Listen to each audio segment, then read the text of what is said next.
The ground beefing tour, apparently. Ground beefing? Ground. Apparently they're all about the ground beef. Okay, we're going to start this podcast since we hit the button. Are you ready for that? Technically, we started this podcast an hour ago, and then you disappeared. 10 minutes. All right, let's beef it up. Hello and welcome to the Unnamed Automotive Podcast. My name is Sami Hajjasad, and with me, as always, is my good friend and fellow automotive journalist, Benjamin Hunting. Say hi to the people, Ben. Greetings, corporeal and non-corporeal listeners. Greetings to everyone. If this is the first time you're listening to our podcast, thank you for trying something new. Ben and I are a pair of automotive journalists, and more important than that, we're very good friends. Right, Ben? Sami, today I was frustrated in my intentions because I've discovered that doing physical labor of some kind outdoors helps me to calm my nervous system. You've become a mountain man. That's what you've done. Isn't there a TV show like Hunting Mountain Men or something? Or Mountain Men? No, I don't know what that means. No, they hunt for Sasquatch or something like that. Okay. Men. Anyway, that's not what I'm talking about. But today I intended to do some of this work, but we've been getting insane amounts of rain all week. I don't know what's going on. Like literally like 25 millimeters a day, which is fine because it fills the pond and the streams and I like it. But today there was a lull in the rain and it was supposed to last all afternoon. So I did my writing in the morning. And then about 2:00, I'm like, okay, I'm ready to go out. And I have these rocks that I want to pull. So where I live used to be farm pasture, like a couple hundred years ago or whatever. And then forests grew in, but there's these old stone fences that kind of cross through the woods. I love these stone fences. I've seen them once. I like them too. I just to say, I'm not disassembling them, but someone has disassembled part of one on my property and made a pile.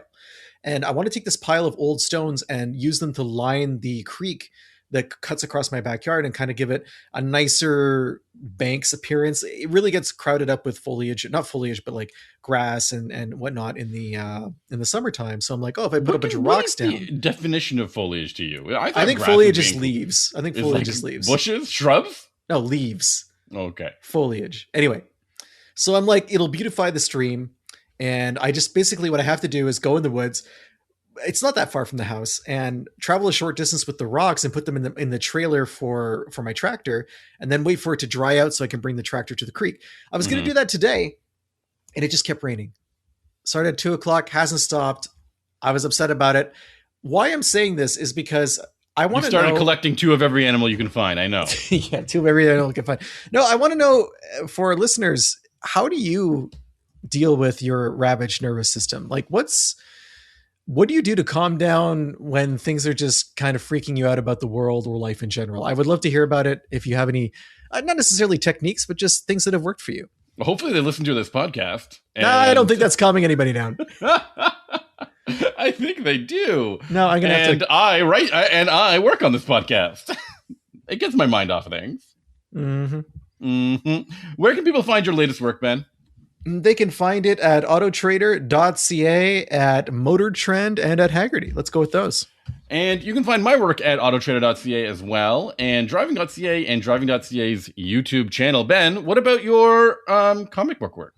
I have a new comic book coming to Kickstarter on April 28th. www.deadaircomic.com.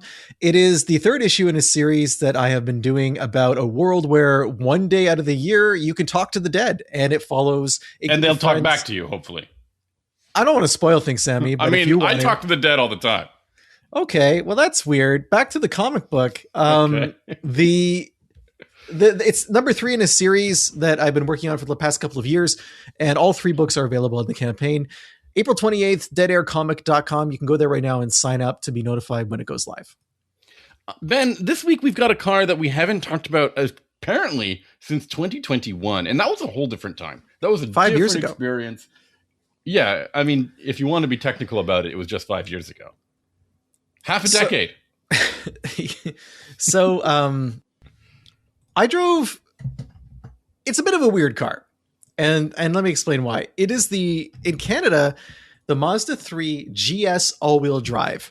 This is the Mazda 3 sedan that has the base 4-cylinder motor plus all-wheel drive.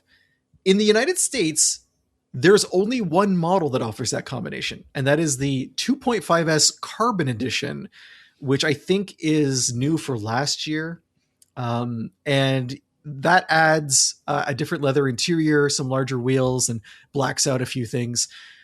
The reason I bring it up is because there are some differences between the Canadian and American market. Mm-hmm. Like in Canada, mine's riding on like 16-inch wheels. I believe in the US it's 18s.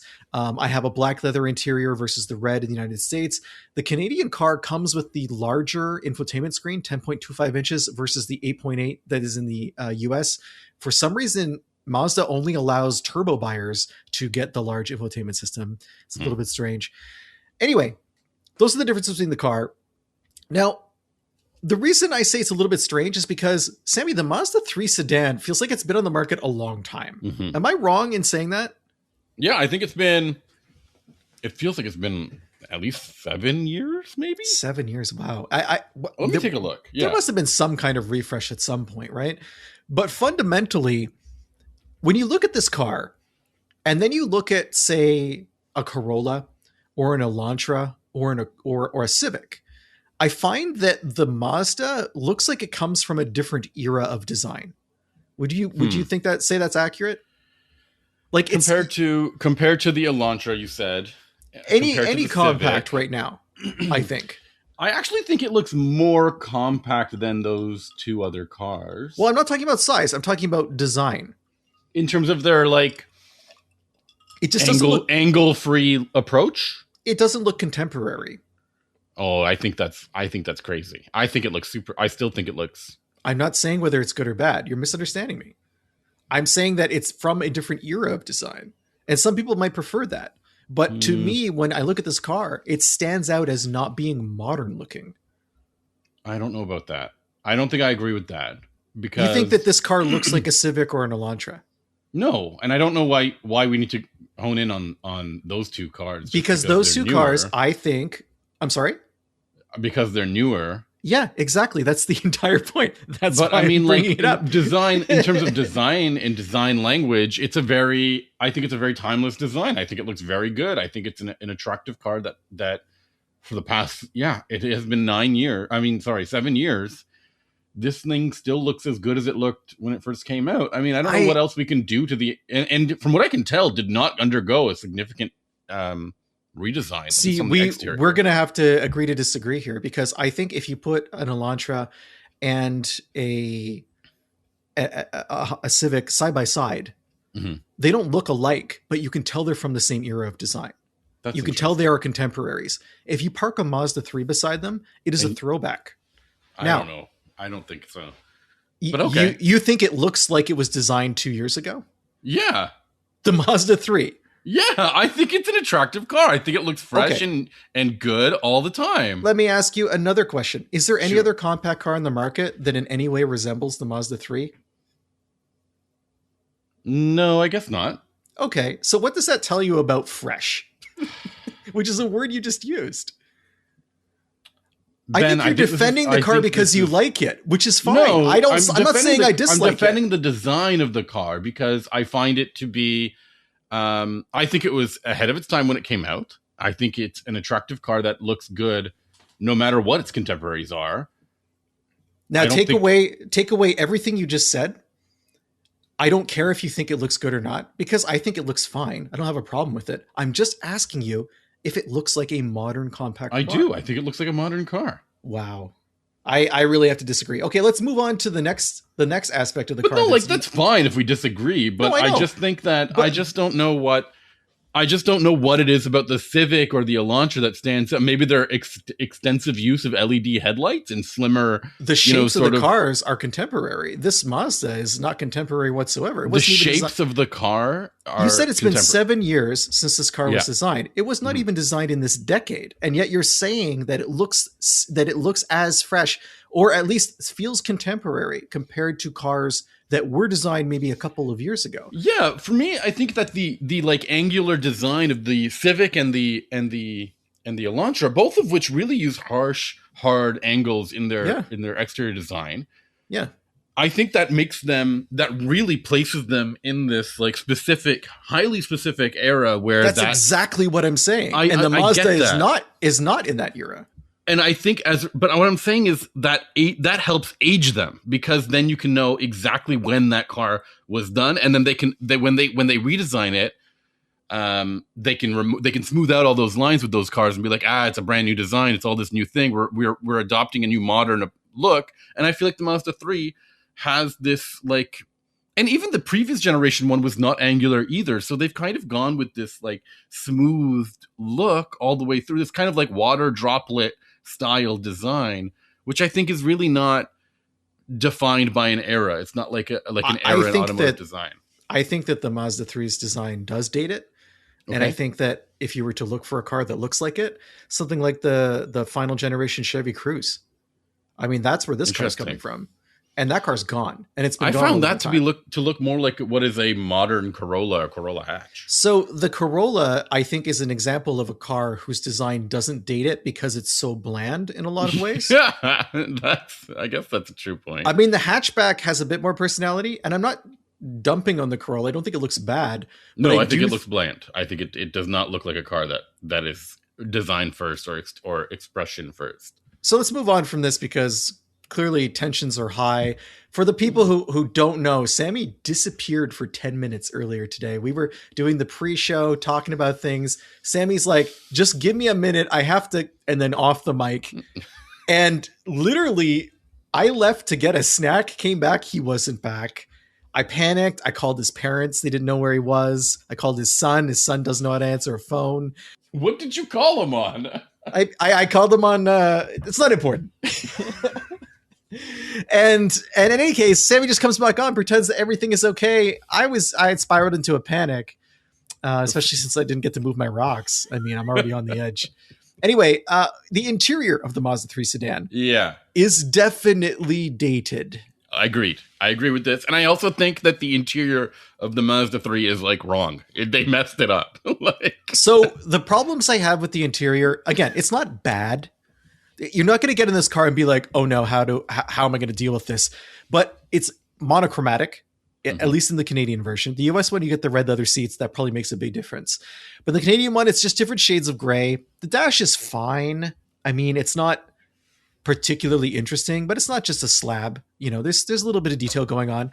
But the switchgear, it's quite old. And more importantly, the infotainment is inexcusable in a lot of ways for a modern car. Now, you will get used to the fact that you have to use a little dial to access the infotainment screen. It's not a little dial. It's kind of big. Okay, a big dial in the center console. There's two, as I mentioned before, there's two infotainment screens for this car. In the US, you're stuck with the, I believe, 8.8 inch version, which does not have a touchscreen capability whatsoever, unless you get the turbo. In Canada, if you get this GS version, you get the larger touchscreen, 10.25. That has a I say touchscreen. You still have to use the dial, but if you're stopped, you can use the touchscreen. If you're moving, you can't use the touchscreen. You're locked out. On both of these screens, you have to reach deep into the dash to touch the screen, because when they originally designed the car, what was it, 7 years ago, Sami? They didn't want anyone using touchscreens. Mazda was very against it. And so they're like, okay, we're going to make it uncomfortable to use. It's going to be far away because you're going to be using the dial anyway. And then they kind of had to give up on that philosophy, because no matter how hard you try, using something like Android Auto or Apple CarPlay with a dial sucks. Like, it was never intended to do that.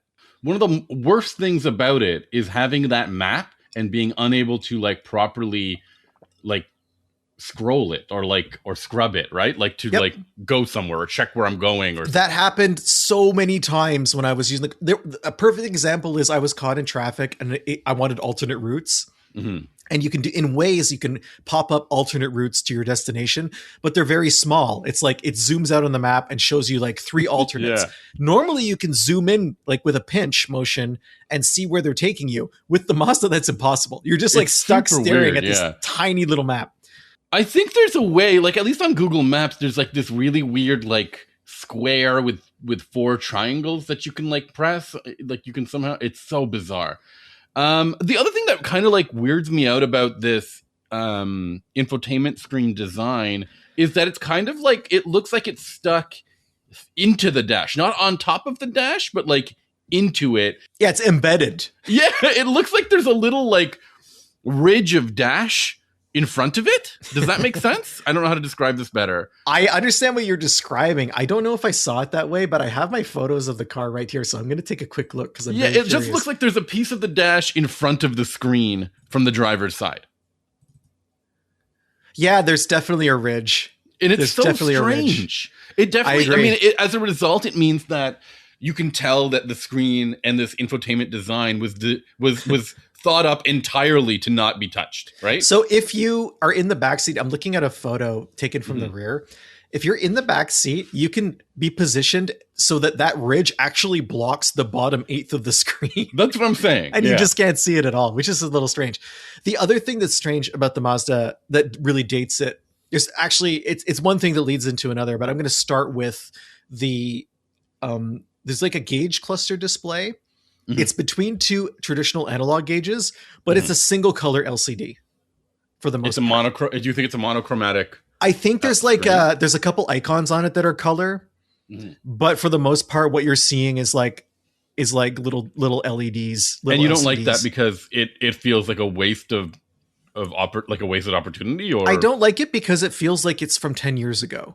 And when I'm in a car like this, if you're out of the mid-level, if you're out of the base level trim, you should not be looking at that kind of thing. You should have like, if you're going to do a driver's information display, you got to go all in. The Mazda one is very limited in terms of what it shows you. Okay. And what it does show you is like mostly monochromatic. And I'm just not super into that. There's like 3 different configurations of it that are pretty similar. And it's just not impressive. I'm looking at some photos of it, and usually there's just like this display of your adaptive cruise control or your safety assist, just like and it's just a weird image to be staring at all the time. I think it's so like unnecessary. Yeah, or I guess a speedo. But if you want to see the digital speedo, you have to look at that safety system display. It doesn't show up anywhere else because the other setting, if I remember correctly, is an analog speedometer. And then there's a version of the analog speedometer that has like some fuel mileage info or something, or trip info. And then the only way to get the digital is to have that tiny little readout at the top. And then the majority of the display is taken up by this, a little tiny Mazda that you're driving. It's this weird contrast that Mazda wants to have between, it's like monochromatic, so it kind of looks like a traditional gauge, but look at all these things like these digital customizations. Oh wait, we kind of like bailed out on making it look fancy enough. Well, right? It's super pared down, but also it's like unnecessary. Like all of I don't think they bailed out. I just think they haven't touched it in 7 years. That's the problem. Is this because, I mean, I guess this is a conversation, a larger scoped conversation. Is this because automakers just don't see compact cars as a priority anymore?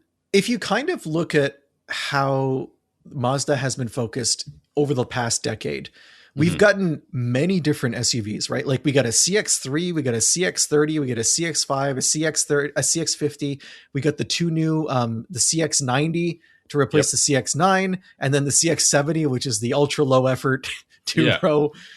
But we haven't gotten any new cars in that period, as far as I remember. We lost the Mazda 6, right, in that time. Yeah, and then ND 1, 2, and 3 of the MX-5. And so like you're correct to say that I think Mazda is just content to let this car do its thing. And a 7-year run without a significant refresh, that's a pretty telling thing. Like usually an automaker would jam like all sorts of weird stuff at like the 5-year mark. They tried, right? They tried to come out with Skyactiv X. Oh, yeah. And it didn't work. It was a different drivetrain technology that they were never able to make work properly. And that's the first of but one of several different drivetrain technologies that Mazda failed to bring to market in North America. So I'm wondering how much of the money that could have been spent in other ways was spent chasing these kind of quixotic different attempts of internal combustion. Yeah, so like Skyactiv X is this compression ignition technology, somehow kind of like blending the technology of a diesel. If I'm correct, It's been a while since we were at the prototype drive of this. I think we got in trouble at this prototype drive. It was a long time ago. Too much to the engineer. Yeah, so I don't really recall, and it's because I don't think it arrived in any significant way. It might have been in Europe. I don't know. Yeah, I think it came to Europe. It's similar to the diesel issue they had with the CX-5, where they made a CX-5 diesel that sold for 6 months in North America. I think it's like one of the rarest cars in the world, because they just couldn't make it meet emissions, and it ended up having very little horsepower. The fuel mileage wasn't any better than a gas model. And they also have a hybrid version of the CX-50, which is also like super. I think it's a Toyota RAV4. I drove that last year. It's so crazy that they're like. So how do you? I was going to say, like, the reason all these things we just talked about, Mazda's a very small company. Mm-hmm. If they make mistakes, there are going to be consequences, and maybe the Mazda 3 is one of those consequences. One more negative thing that I will say about the Mazda 3 before I get into all the things about it that I do like, because there are many. Okay. The active safety is pretty bare bones. Like, there's adaptive cruise control. It's not stop and go. It will stop you and then you have to tap it to keep going again. There is lane departure warning and mitigation. So it will steer you, but if you bounce, it'll bounce you pretty hard off of a line to the point where it'll push you across the opposite line. So you got to stay on top of it. Okay.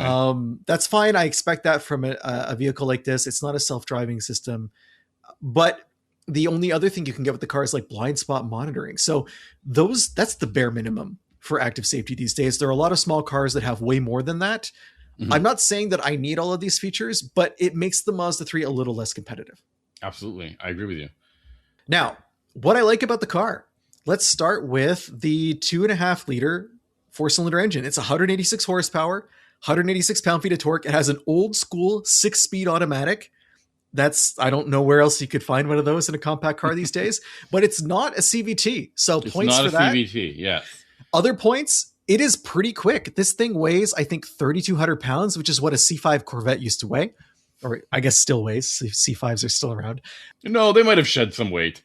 That's more horsepower. So you have a decent weight, 186 horsepower, which is more than the Subaru Impreza RS. It's way more than the Corolla Hybrid, which are the only two other all-wheel drive, I think, compacts that are out there right now. It's more engine that you'll get in the base Honda Civic or the base Hyundai Elantra too. You have to go up to, I guess, the hybrid version of the Civic to get more power, and the N line has the turbo for the Elantra. So the Mazda's in a really good place when it comes to output, and especially when you're looking at price, which we'll talk about a little bit later. You can get it in front wheel drive if you want the same engine. Mine had all wheel drive. The car felt peppy. I was able to pass people. I was able to pass those slow pokes who are looking at leaves and like thinking about ski vacations and stuff. I appreciated it. It didn't have crazy throttle hang like a lot of turbo engines do. Mm-hmm. It was just pleasant. It was a totally cromulent engine. I was into it. 186 horsepower. I mean, that's not much less than my old 5 Series used to have, my 5 Series from the 90s. And that was a 4,000 pound car almost. So, it's a sprightly vehicle. It handles well. Mazda has done a good job of making sure the car is still engaging to drive. I mean, it's not a sports sedan, but it's enjoyable. And not only is it enjoyable, but it doesn't punish you for having good handling. I've been driving, if you've been listening over the last couple of weeks, I've driven the Trax, I've driven the Equinox. Mm-hmm. The Trax was fine, but the Equinox was pretty boomy and stiff over bumps in the road. And we have a lot of those right now because it's springtime. And the Mazda 3 was not. It was calm, quiet, pretty much all the time. And that was impressive to me. Interesting. What I'm really glad is that this one, like the entry level, this is the 2.5. Is there a 2-liter engine still offered by the Mazda 3? Do you know? I do not think so. No, not in Canada. Okay. Let me check in the United States. No, it's all 2.5s now. That means that it feels like there's a pretty good entry-level engine here, as opposed to some of these other cars that can have like I think there's some entry-level compacts that have like around the 140, 150 horsepower mark. Well, I believe that the Corolla Hybrid, which is the all-wheel drive version of the Corolla, so that's why I brought it up, that has like 134 horsepower. And it feels so bland. It is quite so slow. boring. Yeah. And I think that's really good to know that you can get an entry level car or entry level powertrain and still get, a really reasonable response, especially the things that you mentioned in terms of no rev hang, and being able to pass people with that 6-speed automatic. I'm sure the fuel economy isn't super impressive. That's where you're wrong. So really? I would have assumed the same thing, given that it's a 6-speed, right? And it's naturally and aspirated. all-wheel drive. Yeah, all these things are kind of working against it. Mm-hmm. So in Canada, it's rated at 9.1 liters per 100 kilometers in the city, 6.8 on the highway, and the combined figure is 8.1. I saw 6.7 liters per 100 kilometers on my Tesla. Very nice. Wow. That's really good. That was combined city and highway driving that beat the highway rating for the car. This is during some cold weather. Mm-hmm. In American units, that's 34.5 miles per gallon. Combined. That's very nice. Very, very impressive for a car that has no real tricks. And by that, I mean... Yeah, no CVT, no turbos. No, yeah, that's really cool. So, and I wasn't babying it either. I was just driving it like normal. And some of that was at high speed. So well done in making a package that is engaging. So I guess the thing that comes, the question is, again, I don't think this is a bad looking car. Mm-hmm. I think it hails from another era. Sami loves it. I'm okay with it. The exterior design? Yeah. Exterior design. I think that part of it for me was it was finished in this color called polymetal gray metallic. Oh yeah. And I feel like you really need color for it to pop. I'm not saying it has to be soul red, which is what they want to upsell you to. Although soul red is like the same price as this optional polymetal color. But if you can deal with the infotainment, I think this is a good buy. It starts at 27 in Canada, 27,850 before fees, delivery fees. Mm-hmm. So realistically, it's 31,262 for the mid-level trim. The all-wheel drive, when you buy it in Canada as an option, it automatically adds something called the luxury package that you can't get rid of. So that moves the price to 35,340. That is so you immediately are getting like $6,000 or $7,000 just by adding all-wheel drive. No, not 6 or 7. Goes 31 to 35. So that's 31 to 35. Okay. Yeah. So it's not 35,000. I mean, that's still way under the average price of a new car in Canada. And I think you're getting a lot of car for that money. And it's the same prices you pay for pretty much any other all-wheel drive compact. The Corolla Hybrid, the Impreza RS are very similar. It's actually a bit cheaper than a comparably equipped Civic. But if you're looking completely at value, the Elantra really undercuts it. Yeah, and even if you move up through the Elantra to get like higher trim levels, you're still going to spend less or maybe the same and have a lot more gear. So that's the you just don't have all-wheel drive. Yeah, you don't have all-wheel drive. That's the caveat. So, and the same can be said about the Civic, right? There's no all-wheel drive Civic. No, but I still mention it because it's cheaper. You know, and it's just like it's everywhere. Right? Sorry, actually, the Mazda is a bit cheaper. Okay. Than the Civic. The other thing that I wanted to ask you, and I'm sorry if this is a silly question to ask, because Mazda, it might just be a lot of marketing, especially directed to the automotive press. But the Mazda 3 has in the past been considered to be a fairly enjoyable driving compact car. Is it still the case? And especially given how many I've said it like 2 or 3 times in the course of this review. To me, I just heard the engine being the highlight of the driving. And I talked about the handling and how comfortable it was, despite the fact that it was a good handler and it didn't beat me up like those SUVs. Did you leave again? Did you go away for 10 minutes? I had to take whatever phone you gave my son away and throw it I didn't give him a phone. I gave him a personal communication device. Yeah, so they're very different things. One of them relies on trans-dimensional technology you couldn't possibly understand. Yeah, it's in the garbage now. Wow, that's not a safe place for it. It's powered by garbage, Sami. Oh no. Can you tell me more about where you would like to see the Mazda 3 go? Like you would want it to have a more contemporary design? I'll address that, but first I want to say pricing in the States is $30,000 for a comparably equipped model because you could only get one model with all-wheel drive, and that's the Carbon Edition. The car starts at $24,000 for a front-wheel drive, and the most expensive front-wheel drive model is $27,000. So, and there's a pretty big jump between turbo and this version. In the States, turbo's like $37,000, and in Canada, let me see, the GT is $34,000. So the turbocharged Mazda 3, which has all-wheel drive, I believe, standard in Canada, it starts at the same price as this GT all-wheel drive does. Okay. So I don't know what that says for. Let me double check that on options. No, that's a front-wheel drive turbo. I'm sorry. So if you want all-wheel drive, if you want 100 more, 70 or 80 more horsepower, excuse me, in the similar package, you are looking at a total of, it's almost another $5,000. So that's a pretty big jump. Where do I want this car to go? I don't know.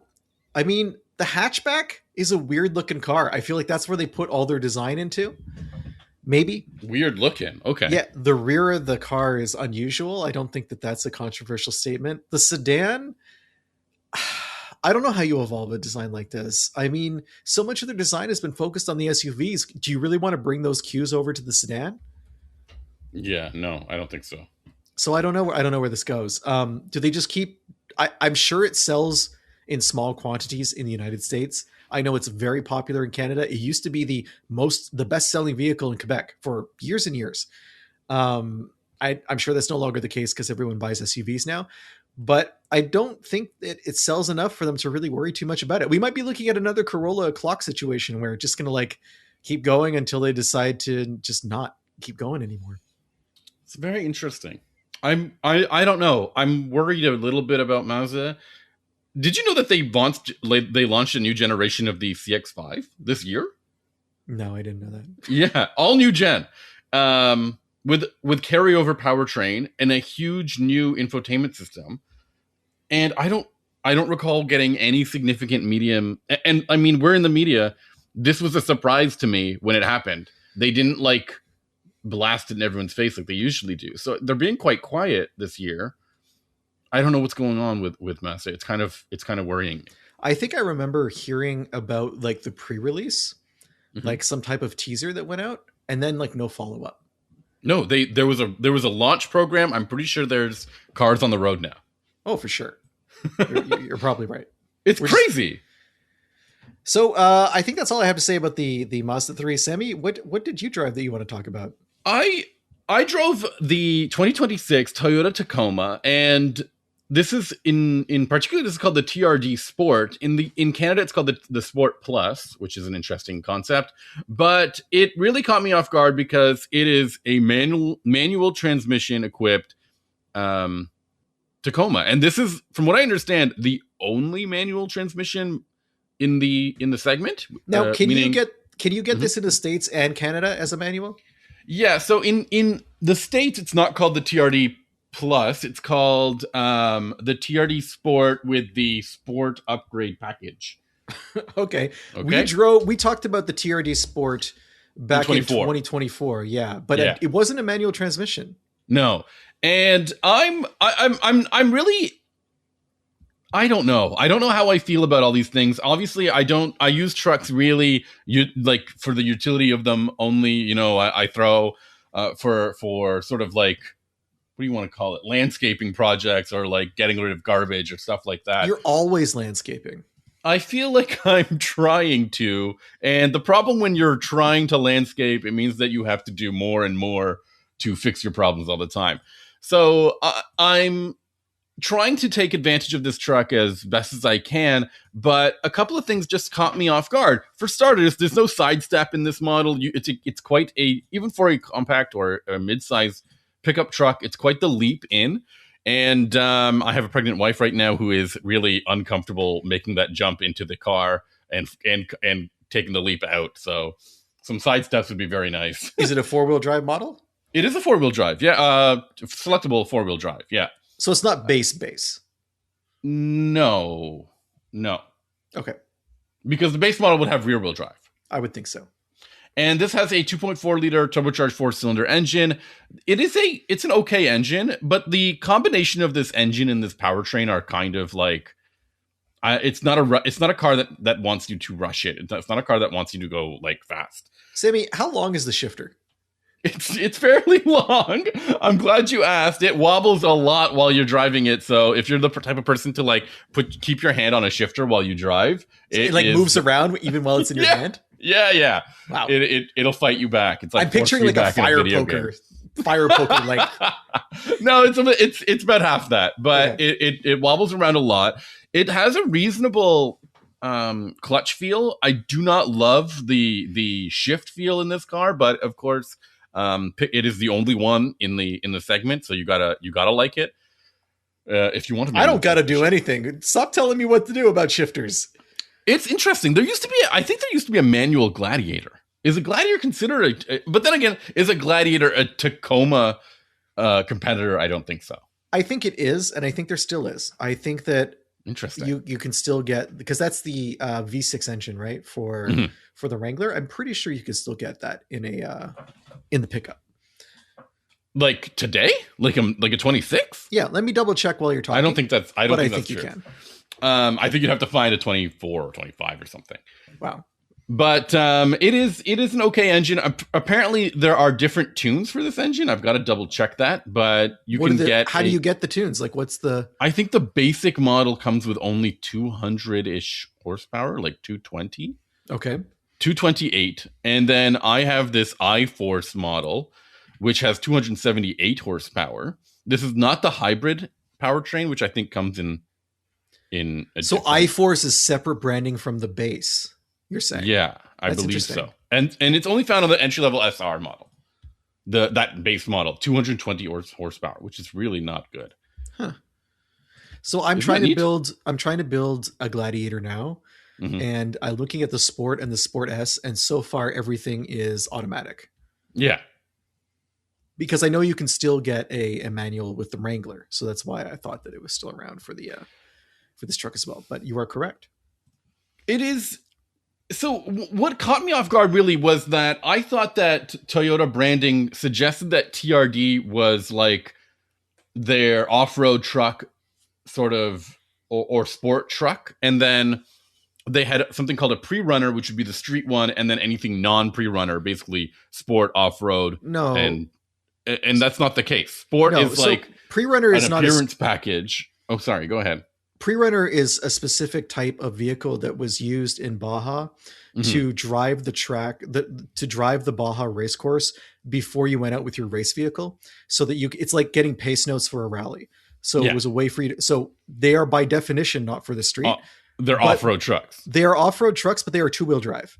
So you end up with a longer travel suspension than you would on a standard. I mean, obviously pre-runner is used for marketing as well. Yeah. But the traditional pre-runner is a vehicle that has the suspension to deal with off-road insults, but isn't necessarily four-wheel drive and isn't necessarily high performance, right? The sport trucks, Toyota's been selling TRD Sports for quite a while. Remember the X-Runner? Yes. That was like a lowered TRD that was Sport low. with a body kit and all sorts of fun stuff. Was it lowered? Or was it lowered, and you could get a factory supercharger with that. Either a supercharger or a turbo or a turbo. It was a it was a supercharger, and it was available through the TRD accessories program. How cool is that? It was pretty cool. I mean, I thought they were stupid in the day, but now I realize I realize we didn't know how good we had it, I guess is what I'm saying. So what I'm trying to say is this is a car with off-road looks and on-road performance. It has all-season tires. It has none of the like fancy goodies that you might want from an off-road truck. It is just made to be a truck. Really. What about it is an off-road look? Like, isn't it? Because to me, when I hear sport, when I think about trucks, I think lowest trim level. Yeah, I think like wind-up windows. It's got a really aggressive like body style and like a body kit. Like it's got a cool body kit that sets it apart, in my opinion. All right. Let me double check what else. Apparently, the shocks are tuned for by TRD. I don't know what that really means, but that's happening there. Remember back in the day when you could get like a two-wheel drive Tacoma that was designed like it was the institutional spec, like it's what a university, they would buy like 6 of them, and they were always painted white, and they were always like with the black bumpers or something. Yeah, short box single cabs. You would see those everywhere, and you don't see them anymore. There's nothing cheap anymore. What are you going to do? I know. You can't even buy a cheap Maverick. You can just buy an expensive Maverick. I need to actually go back on something. I said that there are 2 tunes. There's actually additionally a different tune for the automatic and manual powered models. The manual one gets 270 horsepower, while the automatic gets an extra like 8 horsepower. Wow. I want Does to that really say seem worth the effort for me to mention right now? No. For Toyota general? to like make that tiny difference. Is that like the 8 horsepower that breaks the clutches back? Like, yeah. Yeah. I wonder if there's some kind of weird torque curve thing where they're like, if we change the torque curve, it'll be easier to drive with the clutch, but you're going to lose horsepower. It is really a clumsy car to drive, in my opinion. It's got a lot of. It has a pretty significant rev hang while upshifting, and the ratios are really bizarre to drive it around town. It still feels like a very large truck by my definition, so it's not as like comfortable or easy to drive as something like a Maverick or a Santa Cruz or even a Ridgeline, which all feel really like. You think it's bigger than a Ridgeline? I do. It feels bigger for sure. Okay. Especially like width wise. In terms of and you've been to the city that I have, not for a long time, but I know that it can be a very dense city in the downtown core, and I have to drive through really dense city to get to just the basic everyday commute that I do, dropping a kid off to daycare or you off-road to take your son to daycare, right? I want to. There's a stream, there's a gravel pit, you have to avoid a waterfall. Heavy machinery. Yeah. Well, Hamilton is waterfall capital of North America. Is that correct? I think it's the world, but I think that's really pushing it because the rest of the world just doesn't have enough marketing. I have a question for you. If you live in the waterfall capital of the world, how come you don't commute in a boat? I don't know. Because probably there'd be a lot. That's a one-way trip, right? Like a waterfall. You portage. You portage. Yeah, that's a one-way trip. Like. It's one in one direction. Not like presumably there's like one river that goes one way and another river that goes the other way. Can you imagine? It's the uphill river.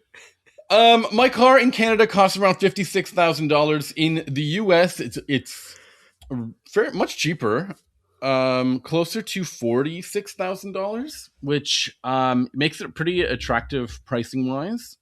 Again, you have to remember that this is a compact pickup truck. Do you want to have the added capability and added size of a full size? Because like F-150s can be kind of cheap depending on the trim you get. But what I've got is a fairly bare bones model. I've got no leather. I've got a fairly small infotainment system. I've got what else could I offer here? I've got heated tuned seats, by sure. TRD shocks. Yeah, and a moonroof. I've got a weird JLB speaker that pops out and can be a Bluetooth speaker. I've always wanted to be able to accidentally lose part of my car's stereo system and to pay more for that privilege. That's true. I wonder how much that extra speaker is. I don't know. In terms of headaches, it's inestimable. Imagine, but you know what? Like Does it float in the waterfall? Yeah, it should. The issue is, you can't just like go to like Amazon and get another Bluetooth speaker to put in that place and some straps or something. No, you're done. You have to pay probably $600 for this one JBL. You know your kid is going to take it without you noticing it one day, and just leave it somewhere. Because that's what kids just leave stuff somewhere. My kid is obsessed with putting things in the garbage right now. Like the trans-dimensional communicator that I told you specifically to keep away from the garbage. Am I supposed to say that I like the Tacoma TRD? I'm going to say I don't love it. It is not a standout small pickup truck. There's nothing about it that made me go, yeah, this feels great. Yeah. I didn't do anything particularly trucky with it though, not yet. So maybe next week I'll add an update where I said I drove it and it did exactly what it was supposed to do and I was very happy with it. It is a very average vehicle in my opinion. There's a lot of engine noise. There's a lot of tire noise. There's a lot of wind noise. The transmission is really not worth the hubbub that everyone kind of wants. A manual transmission truck. It's not that good, to be honest.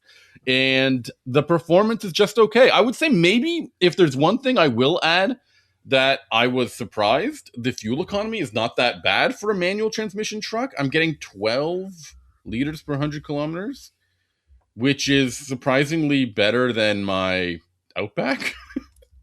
What is that in American units? Around 20 miles per gallon. Eesh. So not brilliant, but it's not bad. I feel the same way you do about the Tacoma. I have a friend and neighbor who has a previous gen Tacoma, and he's asked me a couple of times in comparison because I've had the Tacoma a couple of times here. And every time I'm like, just keep your truck.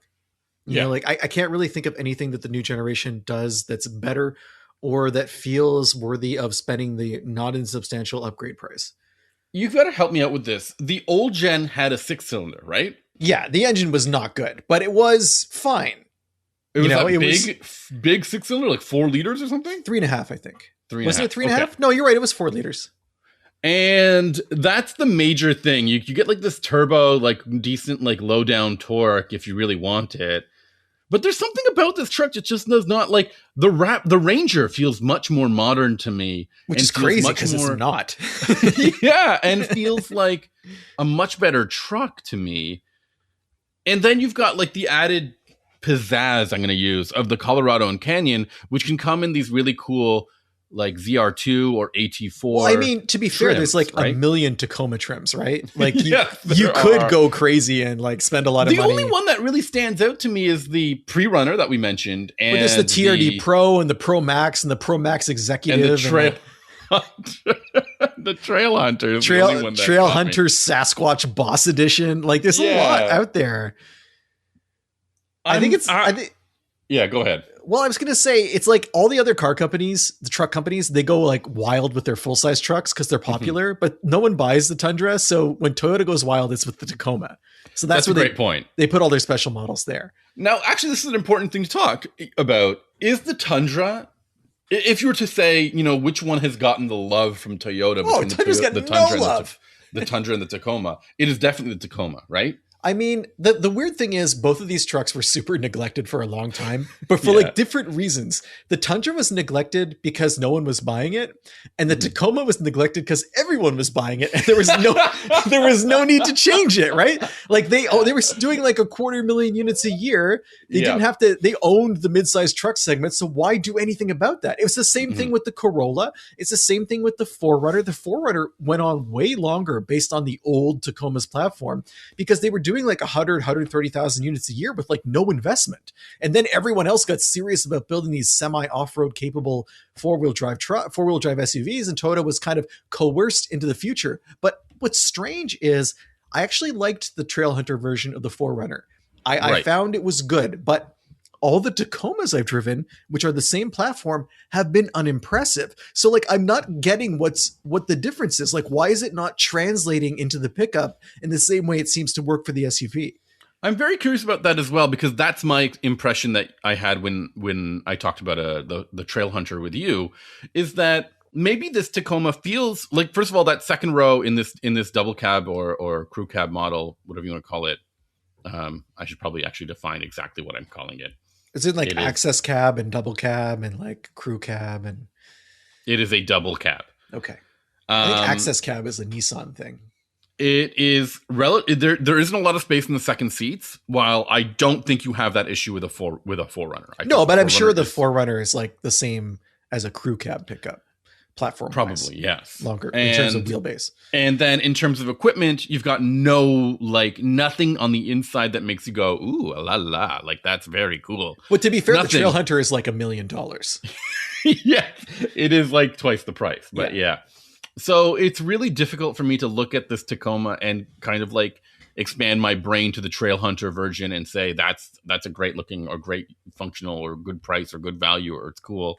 I just don't see it. I just don't see anything about this truck that makes me go, "Woo! You picked up a winner there." I think that the drivetrains are a big part of it. I feel like the old Tacoma drivetrain was not amazing. I was not a huge fan of it, but it was functional. But then you drove a hybrid powered version of the other one? I've driven the hybrid and the non-hybrid, and they're both duds to you. I think I've driven the non-hybrid. The hybrid had some weird issues the first time I drove it. Oh, yes. I remember that. Yeah. So the point I'm making, though, is you mentioned that the Ranger feels more modern. And I think that's perhaps because the drivetrain is just better. And the GM drivetrains are also pretty good. Yeah. And the Nissan one in the Frontier is fine. You know, so like Toyota might have shot themselves in the foot with this very complicated hybrid setup for their top tier trucks and then not done enough for the entry level. That's a really good way of summing it up. I think you're onto something there. And it's also really weird to me to see this, like, Toyota has a couple of cars.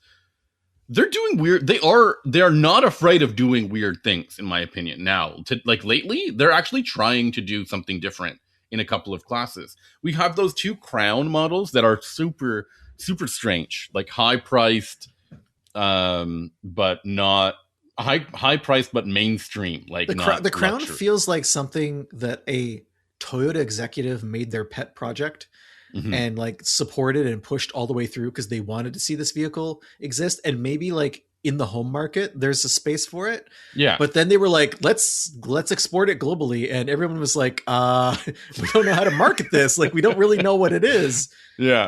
I personally like the Crown. Yeah. But it is one of one in a lot of ways.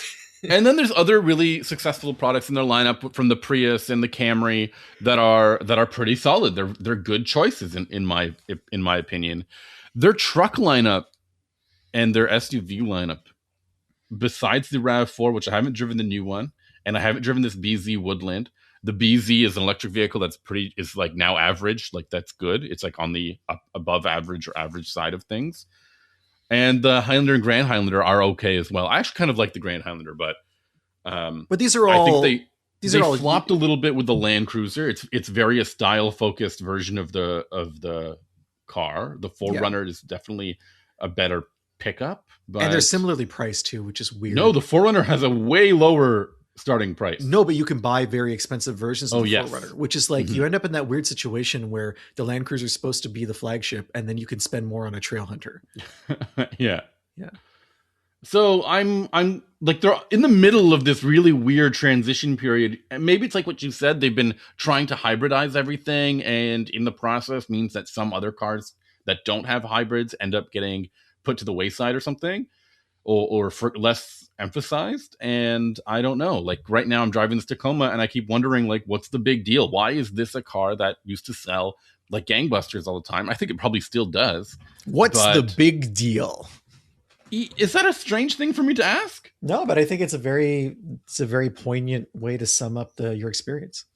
And from what I understand, the reliability on these new trucks has not been the bulletproof thing that Toyota used to hang their hat on, right? Yeah. Well, you know what? Do as you're told, Sammy. That's where a lot of these sales end up when you're a company like Toyota. They're able to coast on reputation when they need to, and sometimes you end up in situations like this. We get this conversation a lot, though. Like, oh, it's the one with the manual. Like, and it's not just the Tacoma. There's a bunch of cars that, like, we have the manual version of X now, and the question is it a good manual? Yeah, because a lot of them aren't. Like, I remember the Cayenne, when the Cayenne had a manual, and I remember being excited to drive it, and it was awful. Like the transmission was like. It was just sloppy. It wasn't fun. It wasn't engaging. It was better to have the automatic version of the Cayenne. So like you can't just slap a manual in there. Although the thing is, we're so starved for it these days that you can, and you end up in this situation. You said this, I think, about M3s, I think, in the past. You said you can get like a BMW M3 or M4, and that's a performance car. And you would be like, yeah, it's a manual.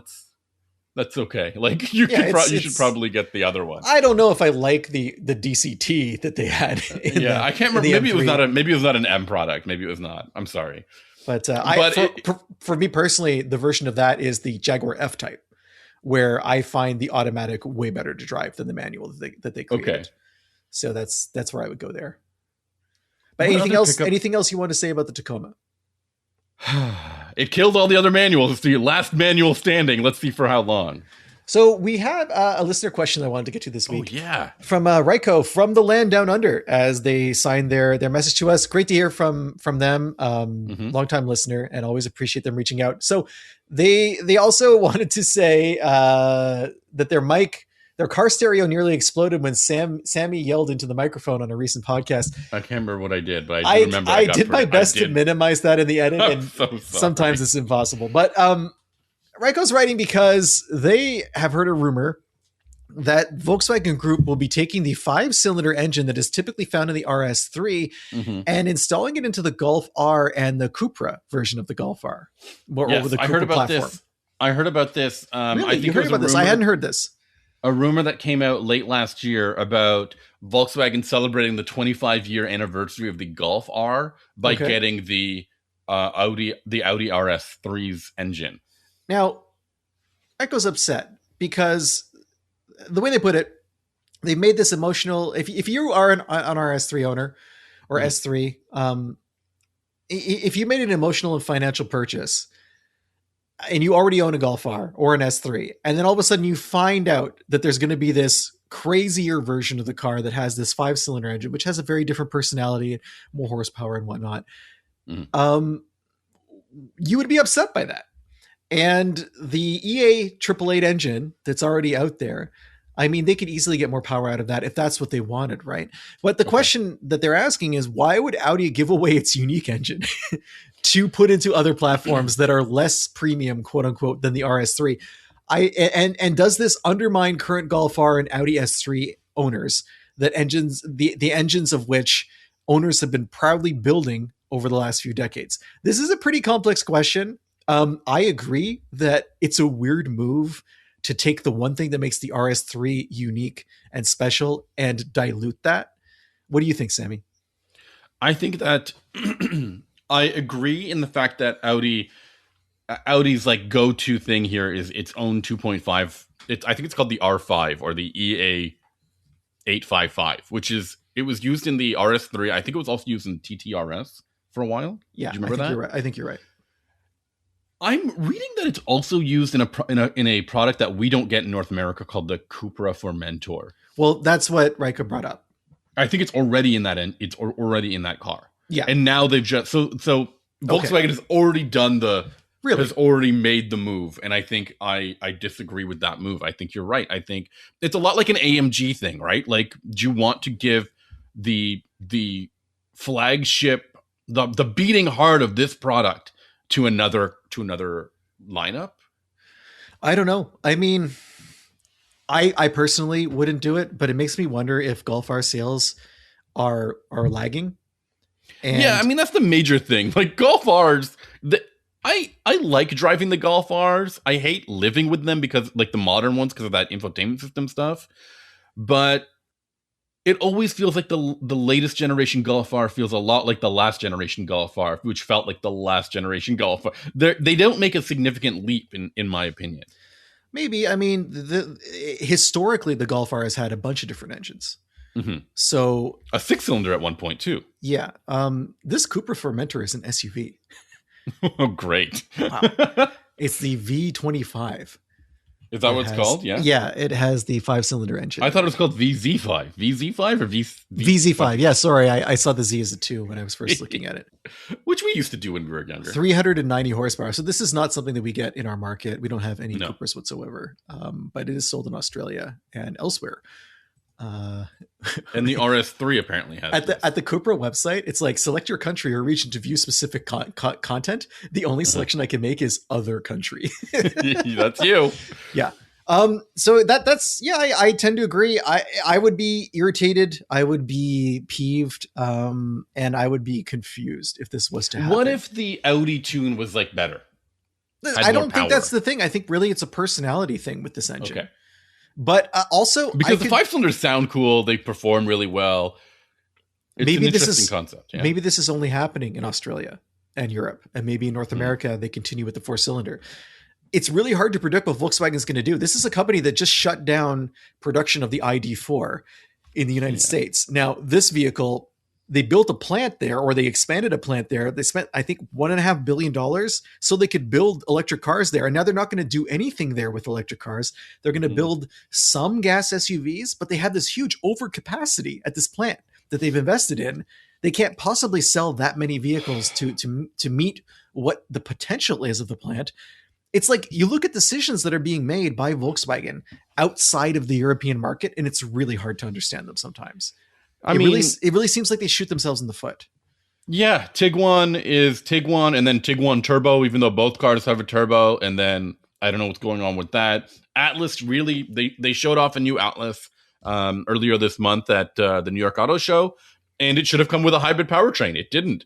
And now they're considering adding a hybrid in the future. That was as far as they went when they announced that vehicle. Yeah, the last auto show I attended, I think, was in 24 maybe, or 25, I can't recall. And their discussion, I went with Volkswagen when they revealed the new Tiguan, and they said, we're going to give the Atlas a hybrid powertrain, and they didn't, not yet, but we'll see if they're just kicking the can down the road until no longer that's a priority for or that's an obligation for them in terms of the market, which is, it sucks. It really sucks when I see automakers just like squandering, like you said, their potential.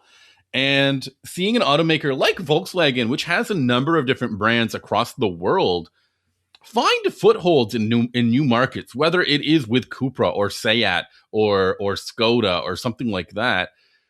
They find ways to make their cars like marketable and interesting and offer a ton of different configurations for a really large spread of customers. And in North America, it feels like we do not get that. No, in North America, it's just a continual whittling down of what's available. It's subtraction. I mean, the ID4 is gone. The Buzz is not going to come back. You know, that really leaves a not that diverse showroom for Volkswagen. It's really weird. It really is. So I agree with you. While Volkswagen product lineup needs a shot in a shot of adrenaline, stealing it from Audi is a pretty bold move. And I don't know how that's going to play out. I don't like it. Well, Raiko, thanks very much for the question. If anyone else has any questions they want to ask us, the easiest way to do that is to go to unnamedautomotivepodcast.com and fill out the contact form. Hit submit. It ends up in our inbox. While you're there, you can, if you're not already subscribing, you can do that.